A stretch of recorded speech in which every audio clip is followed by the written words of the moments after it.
Peoples of the worldwide federated internet. What's good?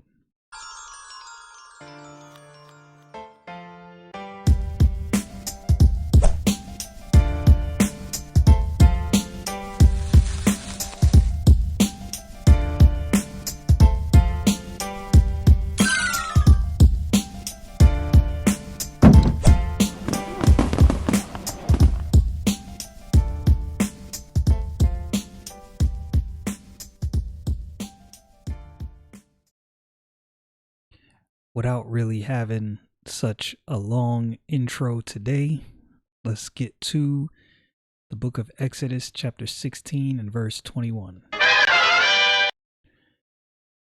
All right, so this is again children of Israel. They're in the wilderness. They thought they were going to starve. God is providing them manna from heaven. We went over what that was exactly and what that word manna meant. Verse 21, and they gathered it every morning, every man according to his eating, and when the sun was waxed hot, it melted. So day by day, God is providing, meeting their needs. I don't know why exactly it was melted every day. Like, why did it spoil? Why couldn't they hoard it? Maybe there was a lesson to be learned in that.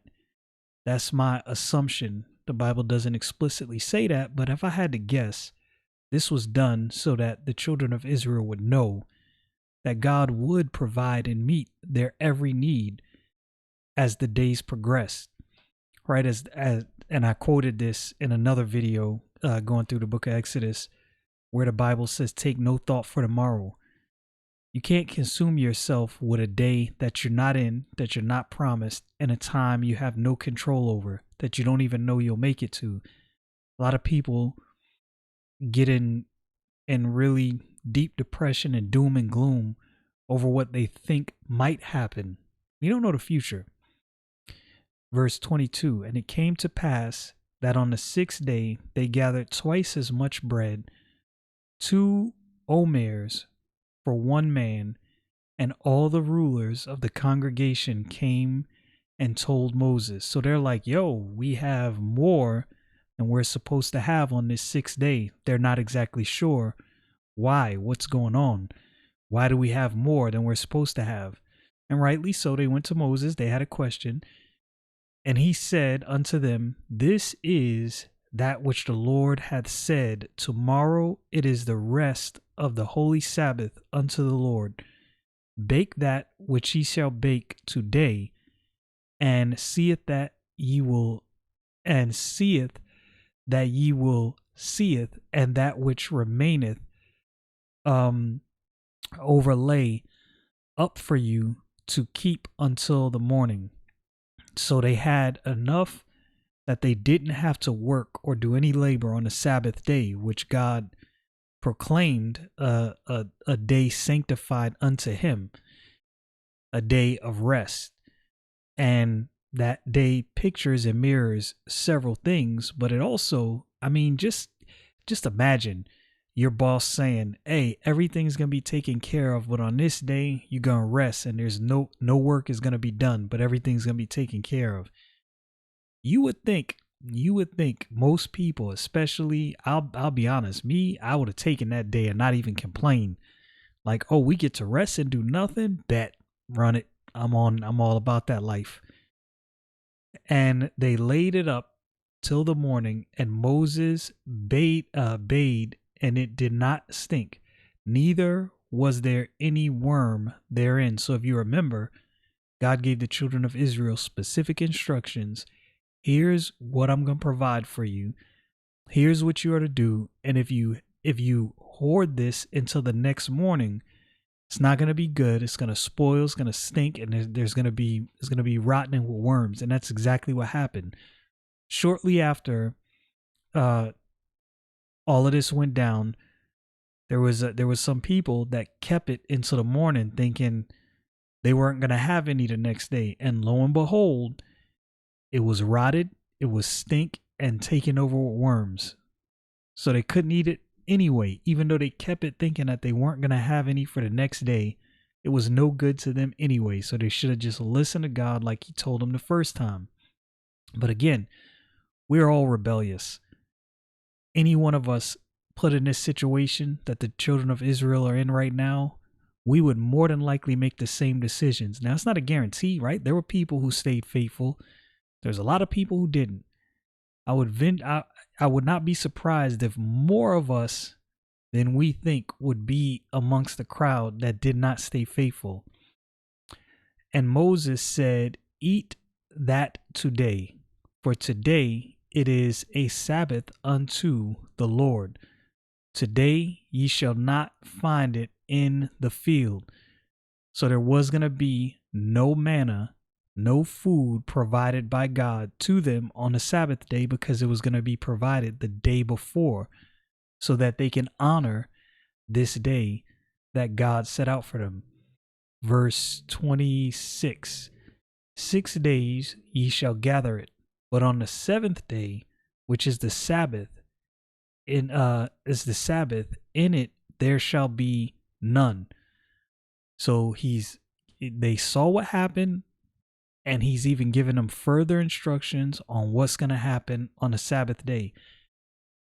The Hebrew people, Israel, from the very beginning showed the signs of the rebellion to come in their latter history. In verse 27, and it came to pass that there went out some of the people on the seventh day for to gather, and they found none. Now, if you had enough the day before for 2 days, God already told you there's going to be none on the Sabbath day. What were they looking for? Did they not believe Moses? Did they not believe God? Did they not trust that the very God who provided this manna said that there was going to be none on the seventh day? That day was a day of rest. And yet still they went to go around God's commandment and look for manna on that seventh day when they were supposed to be resting. And the Lord said unto Moses, how long refuse ye to keep my commandments and my laws? Now notice he says this directly to Moses, as if Moses is the one that's doing it. And it's not Moses, it's some of the people amongst them who've decided they're just going to do their own thing. Like, we heard what God said, but yeah, we're just going to look for this man on the seventh day anyway. Bump it. See, for that the Lord hath given you the Sabbath, therefore he giveth you on the sixth day the bread of 2 days. Abide ye every man in his place. Let no man go out of his place on the seventh day. Now notice what he said about the Sabbath day. He said, this is a day I'm giving to you. I'm giving you this day of rest. This is good. You don't have to work. You don't have to do anything. But yet they just cannot help themselves. Like I said, many of us are in that same boat. God gives clear instruction and we just cannot help ourselves. It's like that. You ever notice when you tell a toddler not to touch something, what do? That's the very thing they touch. That's the thing they want to touch all day long. It could be a stove. You could say, hey, that stove is hot. Don't touch. The moment those words "don't touch" exit your mouth, that is the exact thing they're going to go to touch all day long. And that's going to be the only thing they're fixated on. I think when you look at children and the things that they do, it's just part of the human condition. That doesn't mean it can't, you can't overcome these things. You definitely can. The Bible says, greater is he that is in you than he that is in the world. You can walk in the spirit and you can keep God's commandments, but man, it is a battle. Verse 31, and the house of Israel called the name thereof manna, and it was like coriander seed, white, and the taste of it was like wafers made with honey. I am confident that everything they needed as far as nutrients for their body was contained within this manna, and I'm sure it probably tasted delicious. And Moses said, this is the thing which the Lord commandeth. Fill an omer of it to be kept for your generations, that they may see the bread wherewith I have fed you in the wilderness, when I brought you forth from the land of Egypt. So they're going to keep some of this stuff as a token and as a reminder of what God did when they came out of the land of Egypt. God provided for them day in and day out all their needs. They may not have had excess, but everything they needed was provided. And Moses said unto Aaron, take a pot and put an omer full of manna therein, and lay it up before the Lord to be kept for your generations. As the Lord commanded Moses, so Aaron laid up before the testimony to be kept. Verse 35, and the children of Israel did eat manna 40 years until they came to the land inhabited. They did eat manna until they came into the borders of the land of Canaan. Now an omer is the 10th part of an ephah, so it's giving you this unit of measurement, what it is exactly, and you can look all of that up. I'm not gonna read those definitions of what an omer and an ephah is. I think I went over what an omer was in the last episode, but look at this. They are roaming the wilderness. The Bible says for 40 years these people roamed around in the wilderness. And I don't think it's because the land God had prepared for them wasn't ready. That wasn't a problem. The problem is they weren't ready. There was always someone in the crowd that just felt this insatiable need that, yeah, we know God said do this right here, but we're just going to go ahead and do the opposite because that's what we want to do.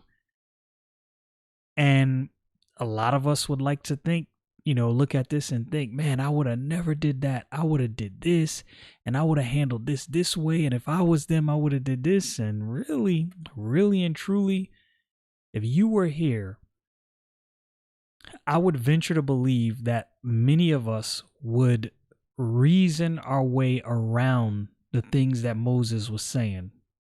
People do it now. There could be something clearly laid out in the Bible, and people will reason their way around Bible truths to go some other direction. And this is what I found. I found that there's a lot of things in the Bible that are a little bit hard to be understood and maybe a little nuanced and maybe beyond our understanding at this point. Oftentimes, those are not the things that are debated or that are disputed. It's often the things that are 100% like provable beyond a shadow of a doubt, and the Bible's 100% clear on. That's exactly what happened here.